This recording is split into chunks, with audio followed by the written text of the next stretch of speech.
السلام علیکم ناظرین، پروگرام میں آپ کو خوش آمدید کہتے ہیں۔ ناظرین، پچھلے ہفتے 10 دن سے جو پاکستان کے سیاست کے اندر جو بحث و مباحثہ چل رہا ہے اس کو ایک طرف موڑ دیا ہے، اور جس شخصیت نے موڑا بلاول بھٹو زرداری صاحب، پچھلے ہفتے 10 دن آپ نے دیکھا کہ انہوں نے خیبر پختونخوا کے مختلف شہروں کے دورے کیے اور روزانہ کی بنیاد کے اوپر اپنے کارکنان کے ساتھ مخاطب تھے، اور ان تقریروں کے دوران جو ایک چیز جس کے اوپر وہ کنسسٹنٹلی انہوں نے ہیمر کیا، اس کے اوپر زیادہ تر بات کی،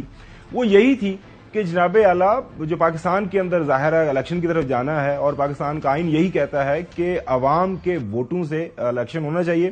اور عوام جس کو منتخب کریں جو ہے وہ آ کے حکومت کرے اور حکومت سنبھالے اور پاکستان کی باغ دوڑ کو لے کے آگے چلے۔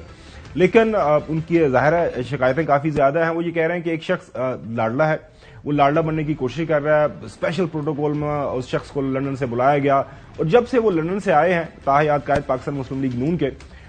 ان کو خاص قسم کی رعایتیں مل رہی ہیں، اور اس جو ہے نقطے کو لے کے انہوں نے اپنی ہر تقریر کے اندر ذکر کیا۔ پھر ساتھ ساتھ انہوں نے جو پاکستان کے عمر رسیدہ سیاستدان ہیں ان کو بھی مشورہ دیا کہ جناب اعلیٰ آپ نے کافی زیادہ سیاست کر لی ہے، اور کتنی سیاست کریں گے، نوجوانوں کو آنے دیں، اور ظاہر ہے ملک کو آگے لے کے چلنا ہے، 23rd سینچری کے اندر آلریڈی ہم موجود ہیں، لہٰذا جو فارورڈ لکنگ اپروچ ہونی چاہیے اس کے لیے جو ینگر لاٹ ہے اس کو آگے آنا چاہیے، اور پاکستان کا ظاہر ہے یہ ایک اچھی اسٹریٹجی بھی ہے میری نظر میں کہ پاکستان کا ایک زیادہ جو اس وقت آبادی کا طبقہ ہے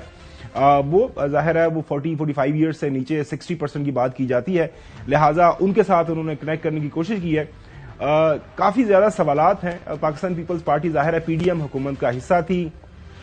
اس میں حصہ بقدر جسا ان کے پاس جو بھی تھا، ڈفرینٹ منسٹریز ان کے پاس تھیں، فارن منسٹری ظاہر ہے بلاول بھٹو زرداری صاحب خود اس کو لیڈ کرتے تھے، شاہی رحمان صاحبہ کے پاس انوائرمنٹ کی منسٹری تھی،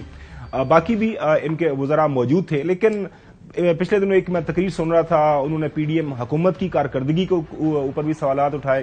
اور انہوں نے کل ایک تقریر کے دوران کہا کہ ہماری تو خواہش تھی کہ شاید پاکستان مسلم لیگ نون والے کچھ اپنے ماضی کے جو ہے سیاست سے سبق سیکھے آگے بڑھے، لیکن وہ ایک ہی نقطے پہ اوپر اٹکے ہوئے ہیں کہ ہم نے اپنے مخالفین کو کس طرح فکس کرنا ہے، اور اگر ان کو دوبارہ جو حکومت ملی یا حکومت دلوائی گئی، وہ اشاروں کنایوں کے اندر بات کر رہے ہیں، تو یہ اپنی ماضی کی سیاست کریں گے، لہٰذا اس سے ہمیں آگے بڑھنا ہے۔ ظاہر ہے کافی زیادہ سوالات ہیں، ہم نے مناسب سمجھا